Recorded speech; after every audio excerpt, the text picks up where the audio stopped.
In the quiet city of Toledo, Ohio, there stood a hauntingly isolated building, St. Joseph's Orphanage. The orphanage was run by nuns, and its mission was to care for the most vulnerable children in society, the orphaned and abandoned. But behind the closed doors of this seemingly charitable institution, horrors unfolded that no child should ever experience. In the 1950s and 1960s, this orphanage became infamous for the unimaginable abuse suffered by the children who were supposed to find shelter and comfort there. These were not the nurturing hands of caregivers, but the cold, indifferent grasp of neglect. The nuns who ran the orphanage treated the children with cruelty, and their suffering began in the most chilling of ways. Children, sometimes no older than 5 or 6, were forced to endure harsh physical punishments for the smallest infractions. A boy caught speaking out of turn might be beaten, his cries echoing in the dark, cold hallways that were designed to keep them silent.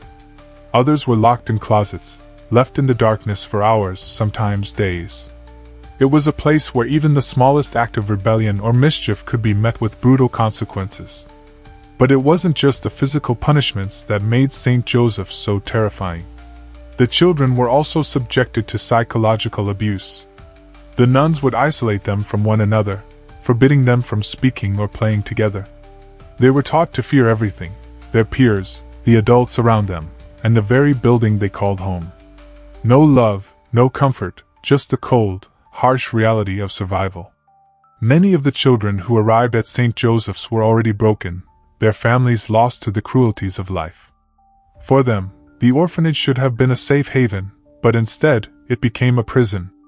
And those who dared to try to escape, to reach out for help, were often punished severely. Some children went missing entirely, their names never spoken again, their whereabouts a mystery. Years passed, and the true horrors of St. Joseph's remained hidden behind the thick stone walls. The building itself seemed to become an embodiment of suffering, its very foundations soaked in the pain of the children who had lived and died there.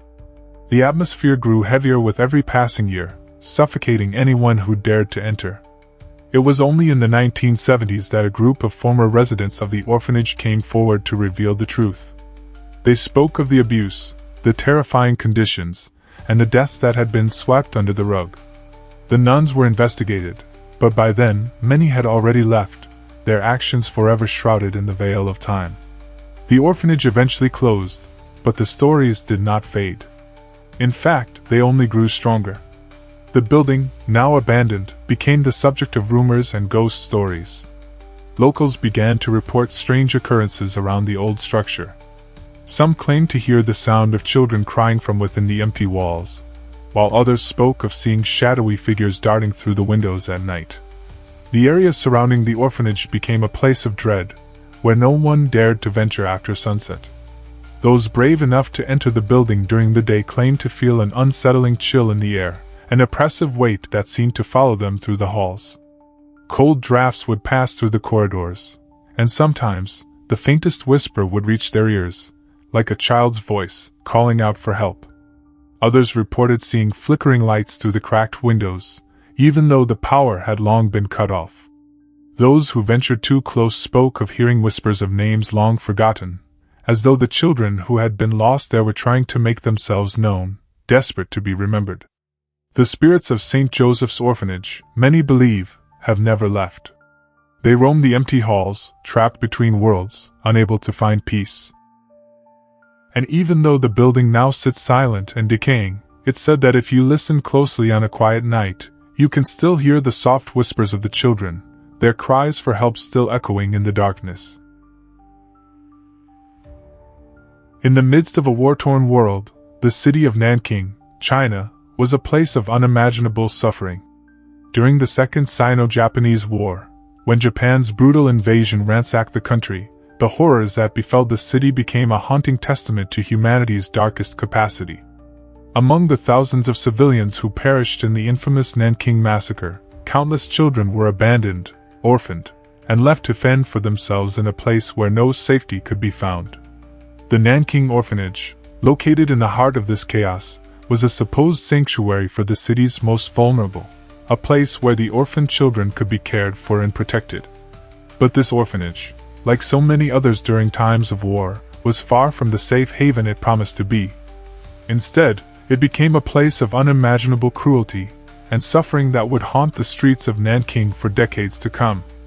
As the Japanese forces laid siege to the city, they did not spare the orphanage.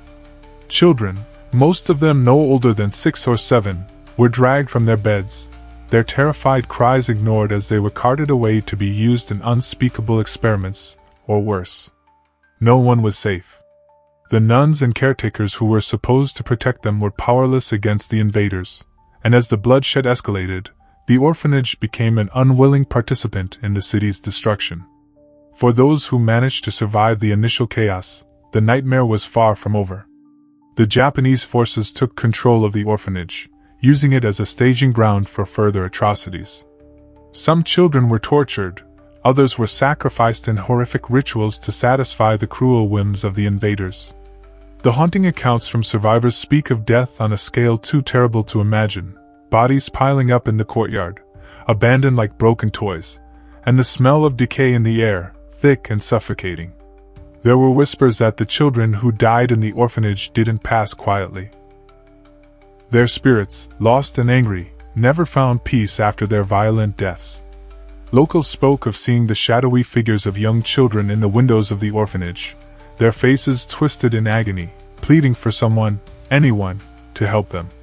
The cries of these forgotten souls could be heard echoing through the streets of Nanking, especially on the nights when the wind howled through the abandoned buildings. Even after the war ended, the orphanage remained a place of sorrow. Children who had survived the war, though physically alive, were emotionally shattered by the trauma they had endured. Those who lived through the hell of Nanking often claimed that their memories of the orphanage, and the souls of the children who perished there, would haunt them for the rest of their lives. But the true terror began after the orphanage was abandoned and left to rot. Local legends tell of an eerie presence that surrounds the old building to this day. Those who wander too close at night report feeling an unnatural chill in the air, an oppressive weight on their shoulders, and the unmistakable sensation that they are being watched. Others describe hearing faint whispers in the wind, like the cries of children trapped in a never-ending nightmare. Some claim to have seen the spirits of those lost children, their eyes hollow with despair, their forms flickering in and out of sight like the ghosts of memories long buried. The old walls of the orphanage seem to tremble with the presence of these restless souls, unable to find peace in the world of the living. Even those who have tried to enter the building report strange phenomena, doors that slam shut on their own, objects that move without explanation, and an overwhelming sense of dread that lingers in the air, refusing to let go. There are accounts of travelers who, upon hearing the stories and daring to visit the abandoned orphanage, are forever changed by what they experience. Some never speak of what they saw, while others, too terrified to even return to Nanking, report hearing the children's voices in their dreams, calling out for help that will never come. The Nanking Orphanage, a tragic symbol of war's indiscriminate destruction, now stands as a testament to the suffering of innocent children caught in the tides of history. The souls of those lost there still linger in the shadows, their cries forever carried on the wind, a chilling reminder of the horrors that once took place within its walls. In the grim and gritty streets of Victorian England, where poverty clung to the souls of the working class, a dark practice flourished under the guise of charity. At the heart of this chilling story were the so-called baby farmers, women who, for a fee, would take in abandoned children, offering to care for them in exchange for a monthly stipend. These women preyed on desperate mothers who, unable to provide for their children, were lured into a false sense of security, believing their babies would be given a better life. But behind the walls of these so-called sanctuaries lay an unspeakable evil. The baby farmers, instead of caring for the children entrusted to them, often neglected, abused, and ultimately murdered them. In a time when there was little regulation or oversight, these women became notorious for profiting from the lives of the innocent. In the most shocking cases, babies were starved to death, poisoned, or suffocated, their small lives snuffed out with no one to notice. The baby farmers operated with chilling efficiency, their brutal methods hidden behind the closed doors of their homes. Some, like the infamous Amelia Dyer, became notorious for their horrific acts. Dyer, who is believed to have killed hundreds of infants, would take in children for a small fee and, once the money ran out or the child became an inconvenience, would send them to an early grave. The women who ran these operations were often cunning, masking their true intentions with charming smiles and reassurances. But the children who passed through their care were nothing more than commodities, objects to be disposed of when no longer profitable. The practice continued for years, with the deaths of countless children going unnoticed or unreported. But eventually, as rumors of the baby farmers spread, the authorities began to take notice. Investigations were launched, but many of the women responsible had already fled or continued their gruesome work in secret, their crimes buried beneath layers of deception. The true extent of the horror wasn't fully realized until the police started uncovering the bodies of the children who had been killed, many of whom were buried in shallow graves, discarded like trash. But the story of the baby farmers didn't end with their capture. The homes where these heinous acts took place remained standing, and the spirits of the innocent children who had died there seemed to linger in the shadows, trapped in a cruel limbo. The empty cradles, once meant to hold hope and love, became cold and hollow, haunted by the souls of those who never had a chance to live. It's said that even today, some of the former homes of these notorious women are still haunted by the cries of the lost children. People who live near these buildings report hearing the sound of babies crying in the dead of night, their voices filled with an overwhelming sense of sorrow and desperation. Others say that at certain times, the buildings seem to exude a strange energy, a suffocating, oppressive feeling that makes it difficult to breathe. Some even claim to have seen the faint outlines of small figures, their faces twisted in anguish, wandering the halls, seeking the love and care that was cruelly stolen from them. In one particularly chilling account, a woman who had rented a room in a house once owned by a notorious baby farmer reported feeling an overwhelming sense of dread every time she entered the building. She would hear faint cries at night, and sometimes, the air would grow unnaturally cold, as if something, or someone, was watching her. One night she awoke to the sound of a child's voice calling her name. When she turned, she saw the fleeting image of a small, pale child standing at the foot of her bed, staring at her with hollow eyes, before vanishing into the darkness. The memory of the baby farmers is one steeped in horror, their legacy forever linked to the innocent lives they destroyed. The buildings that once housed these children have now become silent tombs, but the spirits of those lost infants still wander, their cries for a mother's love echoing in the night. No one knows where the spirits of these children go, or if they ever find peace, but their story lingers in the very fabric of Victorian England's dark history. Known by the infamous name, Bedlam, the Bethlem Royal Hospital in London is one of the oldest psychiatric institutions in the world, and it has a history as dark and disturbing as any horror story.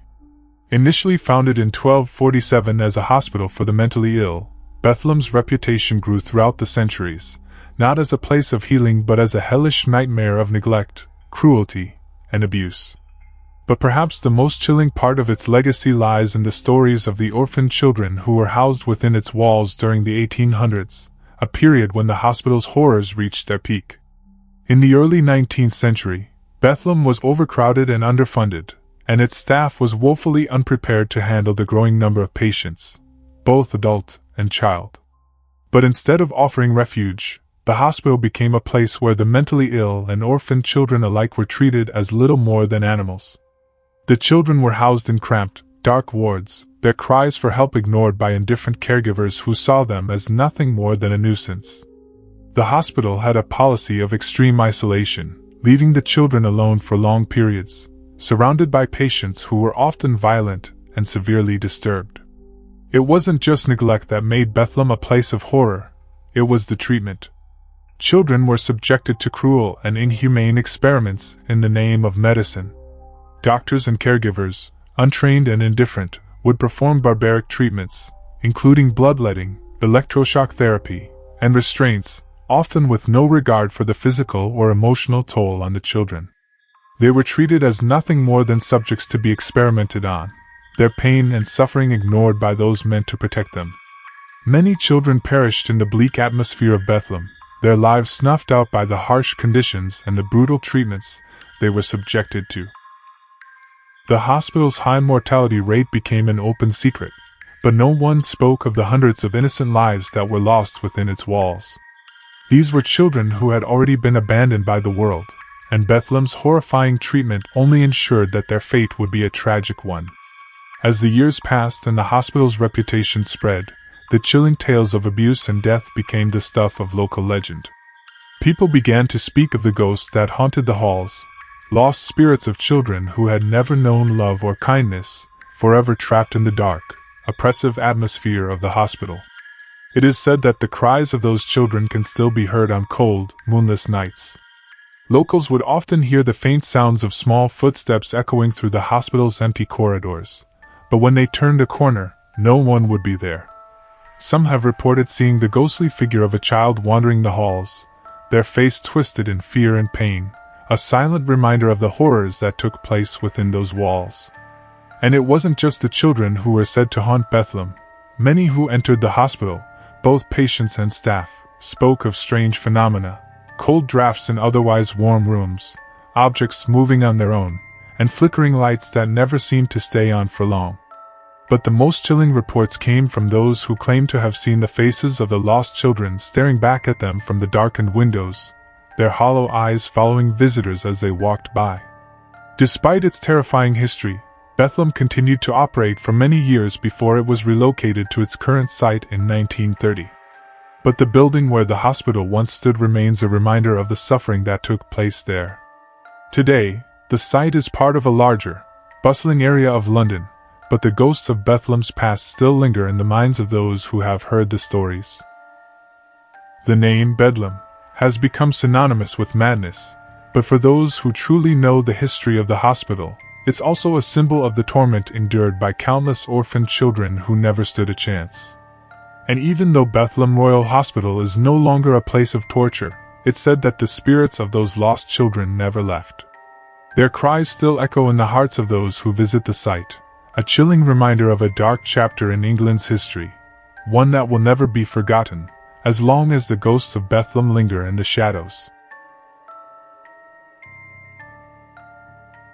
Amid the cobbled streets and faded grandeur of 1940s Italy, there existed a place that would become notorious for its grim secrets: the Orphanage of Dublino.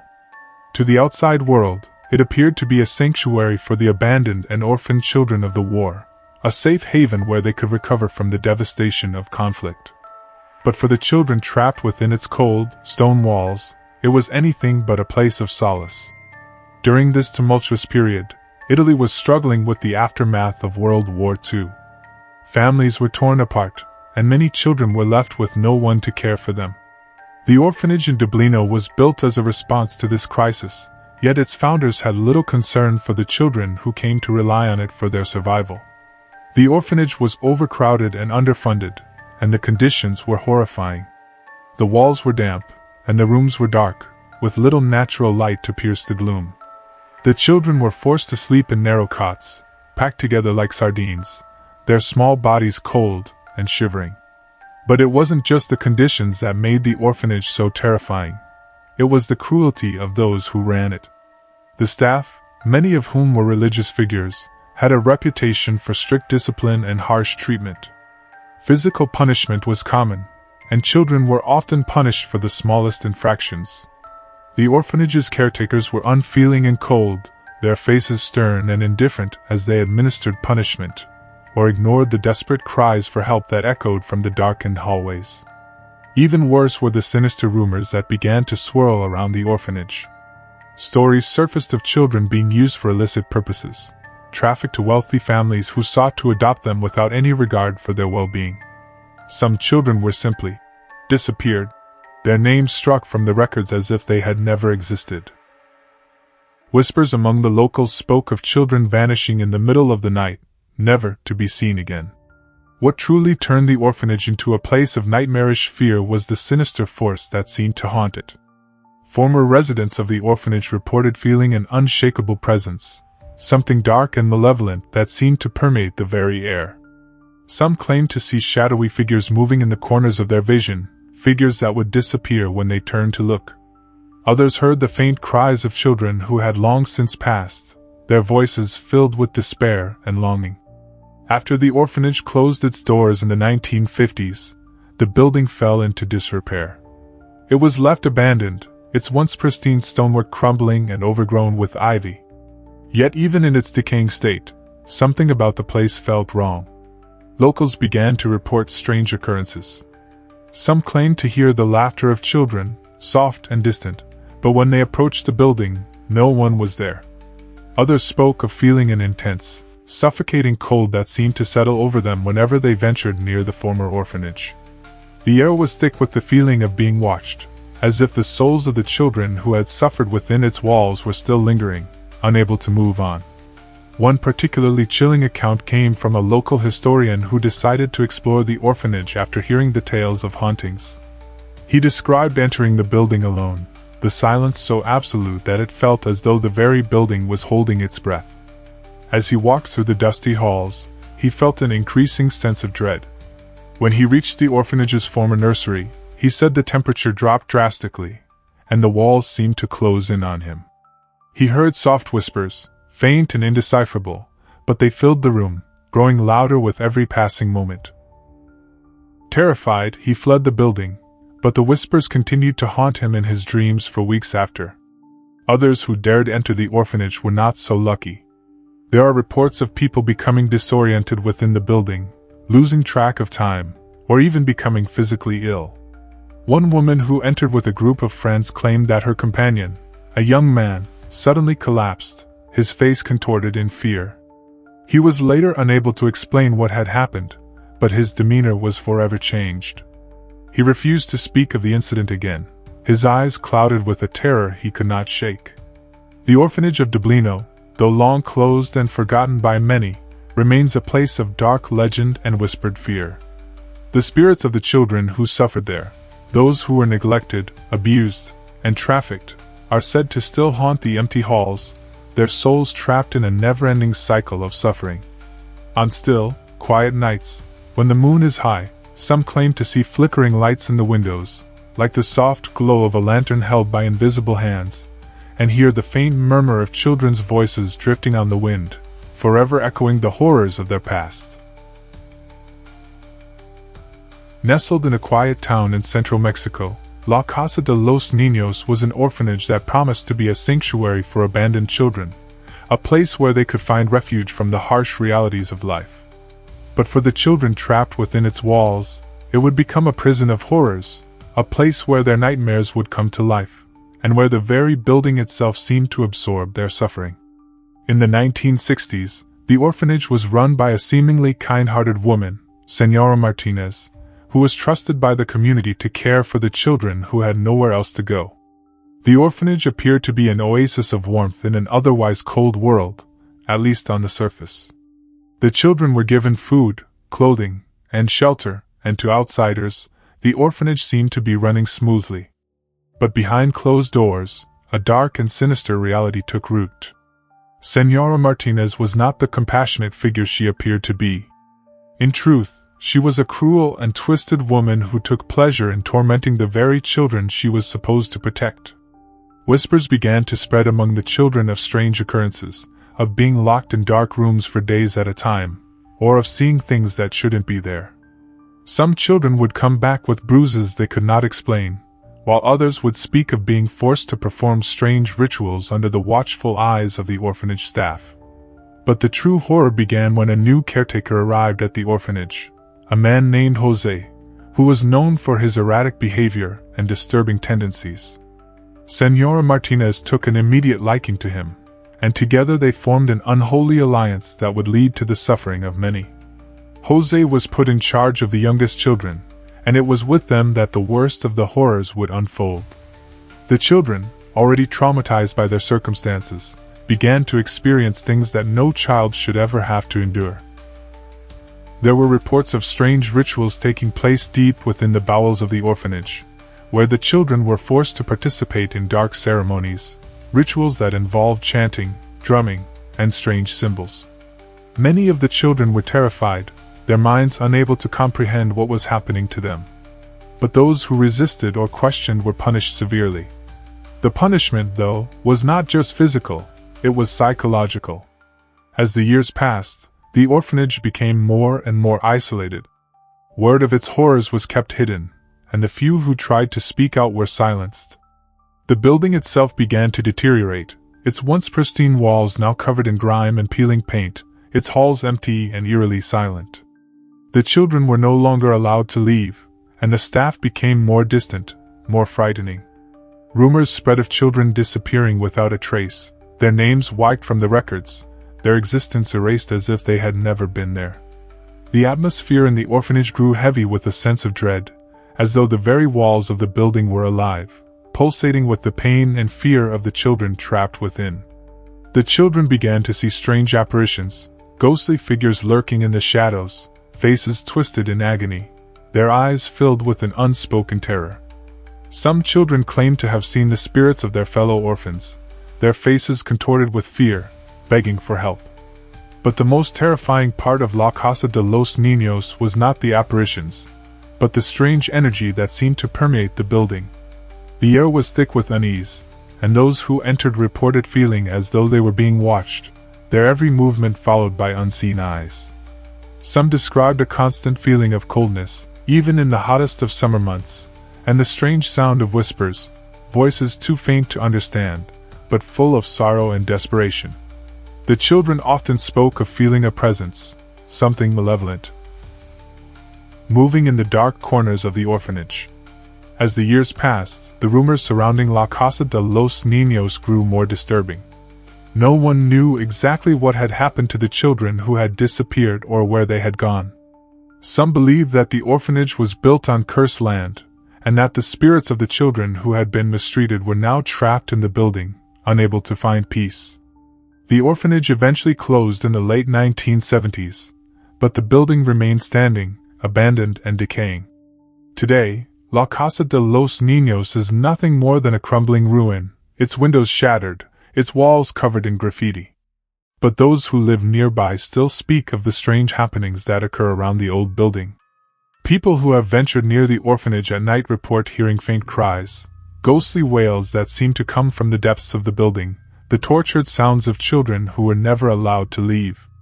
Others claim to have seen shadowy figures moving in the windows, their faces contorted in fear, begging to be freed. Perhaps the most unsettling accounts come from those who have entered the building, hoping to uncover the truth behind the dark legends. They speak of an overwhelming sense of dread that descends upon them as soon as they step inside, as though the very air is thick with suffering. Some have reported hearing footsteps echoing in the halls, only to turn and find no one there. Others say they were touched by unseen hands, their skin crawling with the sensation of being grabbed by something not of this world. La Casa de los Niños remains a place of fear and mystery, its haunted legacy a chilling reminder of the horrors that took place behind its crumbling walls. The spirits of the lost children, their faces forever etched in pain, are said to still wander the halls, unable to rest until their suffering is acknowledged and remembered. Hidden in the misty hills of rural Ireland, St. Mary's Orphanage was once a sanctuary for children left without families. To the outside world, it was an institution built to care for orphans and abandoned children, providing them with food, shelter, and safety. But within its imposing stone walls, a far darker reality festered, one that would become a horrifying chapter in Ireland's history, a tale of neglect, cruelty, and haunting that would resonate for generations. During the 1950s and 1960s, Ireland was in the throes of a post-war depression, and many families found themselves unable to care for their children. Orphanages like St. Mary's were supposed to offer refuge, but instead, they became places where children were forgotten, abused, and left to suffer in silence. At St. Mary's, the nuns who ran the institution were cold and detached, more concerned with discipline and conformity than the well-being of the children they were supposed to nurture. The orphans were given only the bare minimum in terms of care, rations of poor food, tattered clothes, and tiny, cramped rooms to sleep in. The children were subjected to harsh discipline and relentless punishment for any perceived disobedience.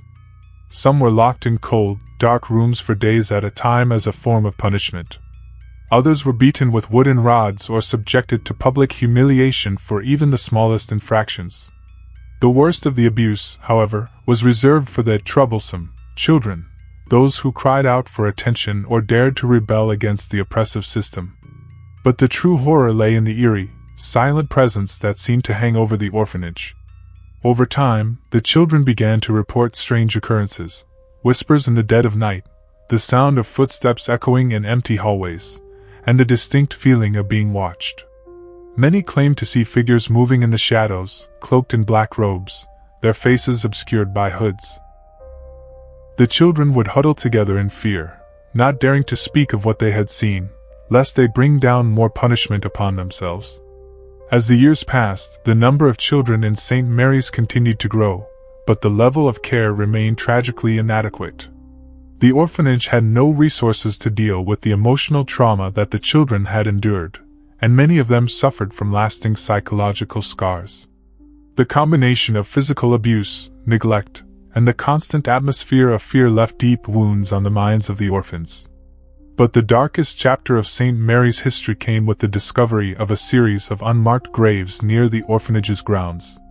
In the late 1960s, the skeletal remains of several children were uncovered in a shallow grave, their bones scattered and disturbed. The investigation revealed that many of the children who had died at St. Mary's had been buried in secret, their deaths recorded as natural causes, or unknown. Some had died from neglect, others from illness, but many were believed to have perished due to the cruel treatment they had suffered. The discovery sent shockwaves through the local community, and many former residents of the orphanage came forward with chilling testimonies about the horrors they had witnessed. Some spoke of children who had simply disappeared, their names erased from the records as if they had never existed. Others claimed that the nuns had taken children away in the dead of night, only for them to return lifeless and cold, their spirits extinguished. The spirits of the children who had perished at St. Mary's are said to still haunt the grounds to this day. Locals who lived near the orphanage claim to hear the faint sound of children's laughter on the wind, but when they look, there are no children to be seen. Others speak of seeing shadowy figures standing by the crumbling gates of the orphanage, their faces pale and gaunt, their eyes wide with terror.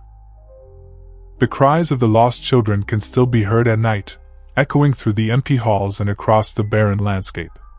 One particularly chilling account comes from a former caretaker of the orphanage who, years after the institution was shut down, returned to the area. He reported feeling an overwhelming sense of dread as he walked through the now abandoned grounds. The air was thick with an unnatural silence, and the once pristine buildings were now in ruins. As he walked past the old chapel, he saw a faint light flickering in one of the windows, a light that seemed to beckon him closer. When he entered the chapel, he found nothing but darkness and the scent of decay. But as he turned to leave, he heard a child's voice calling his name from the shadows. Terrified, he fled the building, but the voice haunted him for weeks afterward, a constant reminder of the forgotten souls trapped at St. Mary's. Despite its closure in the 1970s, the legacy of St. Mary's Orphanage lives on, both in the chilling memories of those who survived and in the restless spirits that are said to haunt the site. Those who dare visit the orphanage's ruins report strange occurrences, cold drafts that seem to come from nowhere, the feeling of being touched by invisible hands, and the unshakable sensation of being watched by unseen eyes. The ghosts of the children who suffered there continue to wander, their souls trapped in the cycle of abuse and neglect that defined their short lives. St. Mary's Orphanage remains one of Ireland's darkest places, a haunting reminder of the cruelty that can hide behind the walls of institutions meant to care for the innocent. The spirits of the forgotten children will forever haunt the land, their cries for justice echoing in the wind. In the remote mountains of Japan, there exists an orphanage that was once home to children abandoned by the world, left to fend for themselves in a place that would become their tomb. The Orphanage of the Forgotten Children, as it came to be known, opened its doors in the 1920s in a quiet village surrounded by thick forests. Originally established to care for children orphaned by war and natural disasters, it quickly became a symbol of care and compassion. But beneath the facade of charity, a horrifying darkness unfolded, one that would plague the children trapped within for decades. In the early days, the orphanage was funded by a wealthy benefactor, a man who presented himself as a philanthropist. His intentions, however, were far from noble. He took in children from across the country, giving them shelter, food, and clothing. But what many didn't realize was that these children were not being cared for, they were being used, exploited for a dark purpose that would only be uncovered years later. As the orphanage grew, rumors began to circulate that something was amiss. The children who lived there spoke of strange happenings in the dead of night, whispers that echoed through the hallways, and shadowy figures that moved in and out of the rooms when no one was supposed to be there. Some children reported waking up in the middle of the night to see their fellow orphans staring at them from the foot of their bed, their eyes wide and empty, their mouths moving as though whispering something in a language no one could understand. The man who ran the orphanage, known only as Mr. Fujiwara, was seen less and less, disappearing into the shadows as the years passed. But the staff continued to carry out his orders, and it wasn't long before the whispers turned into more disturbing stories. The children who were once seen running and playing in the fields were now confined to their rooms, never seen outside. Food became scarce, and the once vibrant orphanage seemed to wither, becoming an oppressive and cold place where the air was thick with fear. Then, as the 1930s drew to a close, the darker truth came to light. It was discovered that Mr. Fujiwara had been secretly using the orphanage as a site for twisted experiments. The children were subjected to cruel and inhumane testing under the guise of medical research, with no regard for their well-being. Some were injected with strange substances, while others were subjected to horrific treatments designed to alter their minds and bodies. In some instances, children would simply vanish, never to be seen again, and their names would be wiped from the records. The few children who survived the experiments were left broken, their bodies and minds forever scarred by the horrors they had endured. But it wasn't just the abuse that made the orphanage so terrifying. It was the sense that the building itself was alive, that it had become a vessel for the pain and suffering of the children who had been trapped within. It was as though the very walls of the orphanage absorbed their fear, their trauma, and their screams, growing stronger and more sinister with each passing year. Eventually, the orphanage was abandoned, its secrets buried beneath layers of silence. Mr. Fujiwara was never brought to justice, disappearing into the shadows like the ghost of the very building he had created. The children who survived were left to wander the streets, haunted by memories of their time in the orphanage. But it wasn't just the survivors who continued to suffer. Those who had perished in the dark corners of the building, their lives stolen by Mr. Fujiwara's cruel experiments, were said to remain there, their spirits trapped within the decaying walls. Years later, in the 1950s, a group of investigators visited the orphanage, hoping to uncover the truth behind the unsettling rumors. They found the building in a state of disrepair, its once beautiful wooden structure now decaying and crumbling, as if time itself had forgotten the horrors that had taken place there. But as they explored, strange things began to happen. The air grew heavy with a sense of dread, and some investigators began to hear the faint cries of children, carried on the wind. One investigator reported seeing a shadowy figure standing at the top of the stairs, watching them with hollow eyes, before it vanished into thin air. Other witnesses spoke of seeing children's faces pressed against the cracked windows, their eyes wide with fear, as if begging for help. But when the investigators attempted to approach, the faces would disappear, leaving only the sound of the wind rustling through the trees. Some claimed to hear soft whispers calling their names from the darkened halls, while others described feeling cold hands brush against their skin, as though being touched by unseen forces. Despite the many investigations and rumors, the orphanage remained abandoned, its dark history slowly fading into the past. Yet those who lived near the ruins continued to speak of strange occurrences near the site. The winds that blow through the trees are often described as carrying the faint sound of children's laughter. Or is it crying? Locals still claim to see the pale, ghostly figures of the children staring from the broken windows, their faces contorted in fear. And so, the orphanage of the forgotten children remains a place of lingering terror, its haunted legacy forever entwined with the spirits of the innocent children who were lost within its walls. Their suffering lives on in the whispers of the wind, in the shadows that move when no one is watching, and in the cold, empty rooms where the souls of the forgotten are said to still linger, forever trapped in the torment of their past.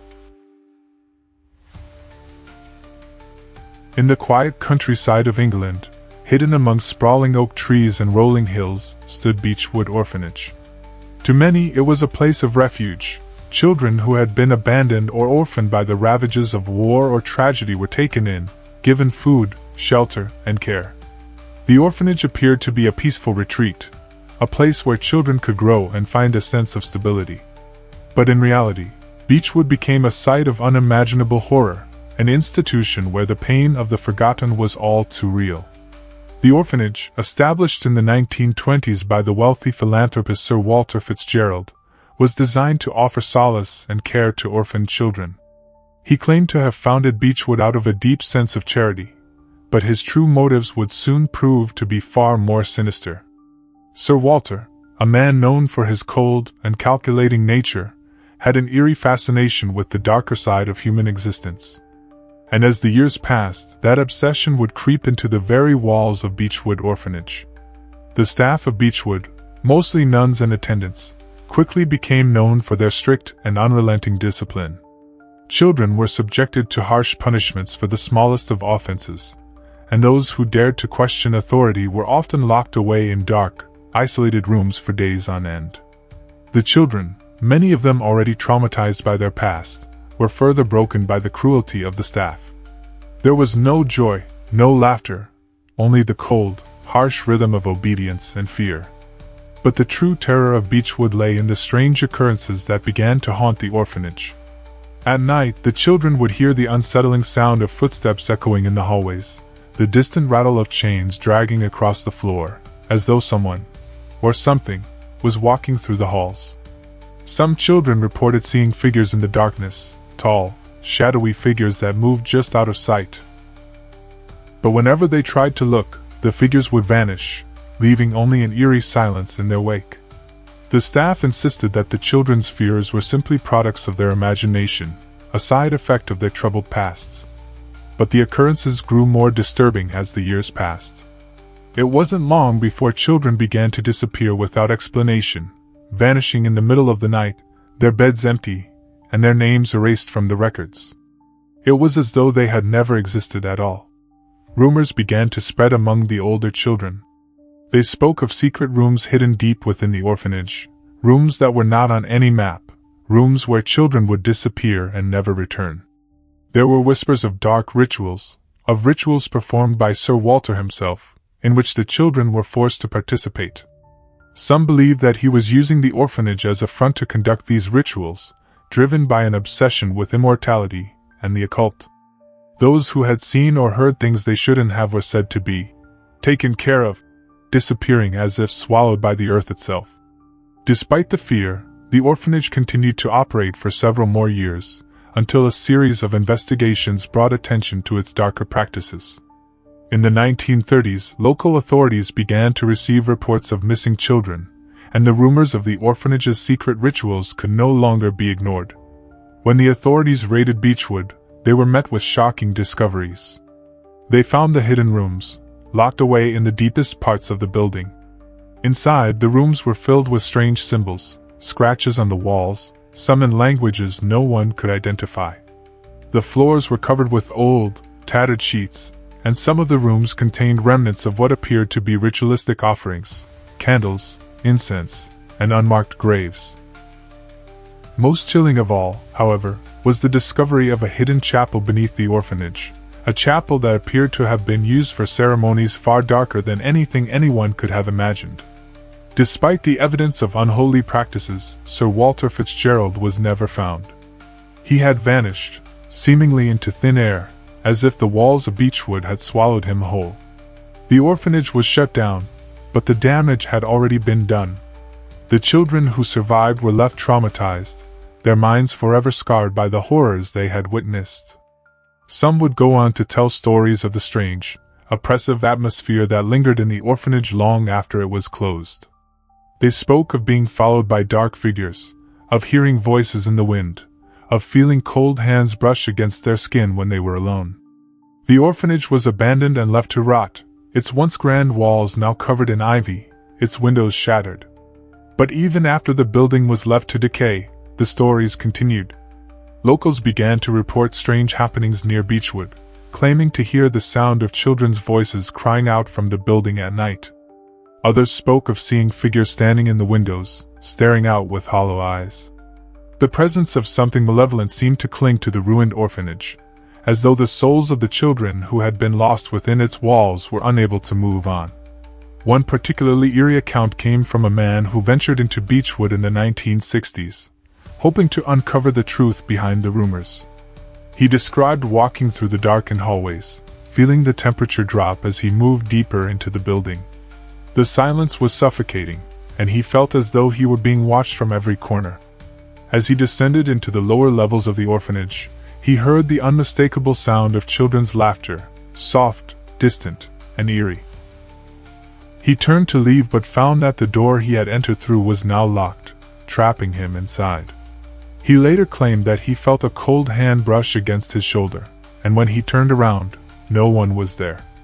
Beechwood Orphanage stands as a grim reminder of the horrors that can occur when cruelty is hidden behind a mask of charity. Its legacy endures in the whispers of those who live nearby, in the eerie figures seen in the windows, and in the faint cries that can still be heard on the wind, forever a place of terror and sorrow, its spirits bound to the crumbling walls that once held them captive. In a secluded corner of France, far from the bustle of cities, stood an orphanage known as St. Joseph's. To the outside world, it seemed like a peaceful refuge for the abandoned children of war and misfortune. The orphanage was run by a group of nuns who presented themselves as kind, compassionate figures. However, beneath their holy facades and the sacred halls, something far more sinister took root. This once revered institution became a place of suffering and horror, and the echoes of the pain that happened there would haunt the land for decades. St. Joseph's was established in the 1940s, during a time of immense upheaval in Europe. World War II had left a scar on the continent, and many children found themselves orphaned, displaced, or abandoned. The orphanage took in children from broken homes, some orphaned by war, others abandoned by parents unable to care for them. At first, the orphanage seemed like a sanctuary for these vulnerable children. The nuns provided them with food, shelter, and the promise of safety. But as the years passed, it became clear that the safety was a lie.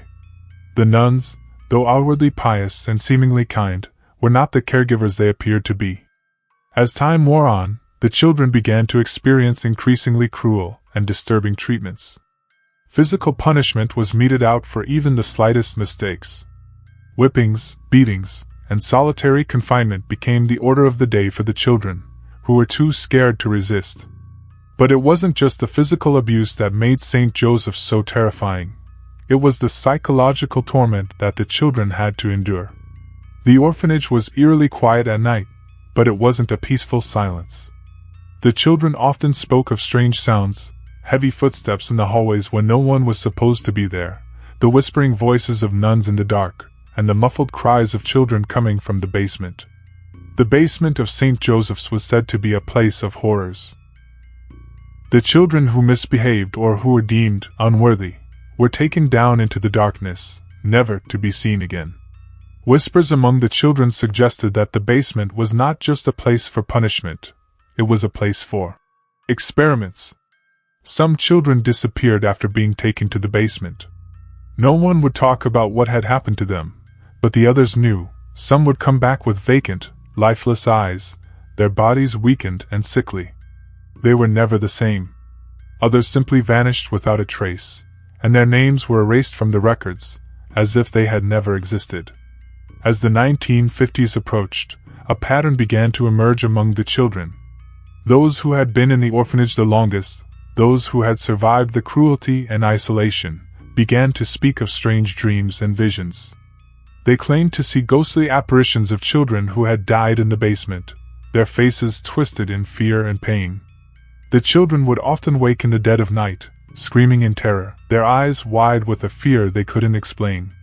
In one chilling account, a child named Marie recounted how, after being punished for a minor transgression, she was locked in the basement overnight.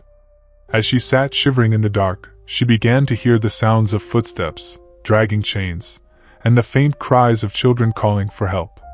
She tried to flee, but the door was locked, and she could hear the faint rustle of something, or someone, moving in the darkness.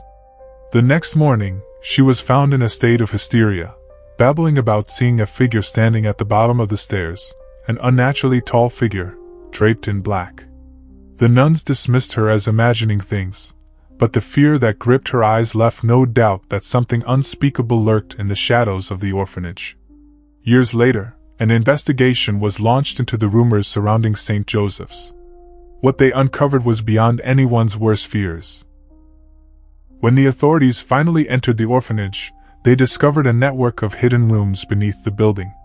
In these secret chambers, they found remnants of strange rituals, candles, odd markings on the walls, and evidence that the nuns had been conducting dark ceremonies, praying for something that went far beyond salvation. The basement was where the worst horrors occurred.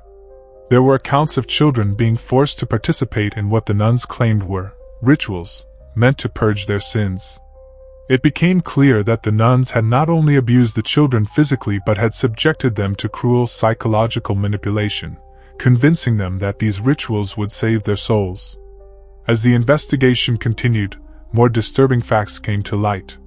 Several bodies were discovered hidden within the walls, their identities unknown. Some had been buried hastily, others seemingly forgotten. Local legends about St. Joseph soon spread, claiming that the orphanage was built atop cursed ground, a place that had long been the site of suffering and death. Some said the spirits of the children who had died there were still trapped, wandering the halls and seeking justice. The orphanage was eventually shut down, but the stories persisted. Those who had been children at St. Joseph's carried with them a deep trauma. Many of them reported hearing voices calling to them in the dead of night, whispers they couldn't quite understand, but that were undeniably familiar. Some spoke of seeing the ghosts of the children who had died in the basement, their eyes empty and their mouths frozen in silent screams. Today, the building that housed St. Joseph's Orphanage stands abandoned, crumbling in the countryside. Local residents who live near the orphanage still tell stories of eerie happenings around the grounds, unexplained noises, shadowy figures glimpsed in the windows, and the sound of children crying when no one is there. Despite the passing of time, the restless spirits of the children who endured unimaginable suffering at St. Joseph's continue to haunt the abandoned orphanage, their spirits forever bound to the place where their innocence was stolen.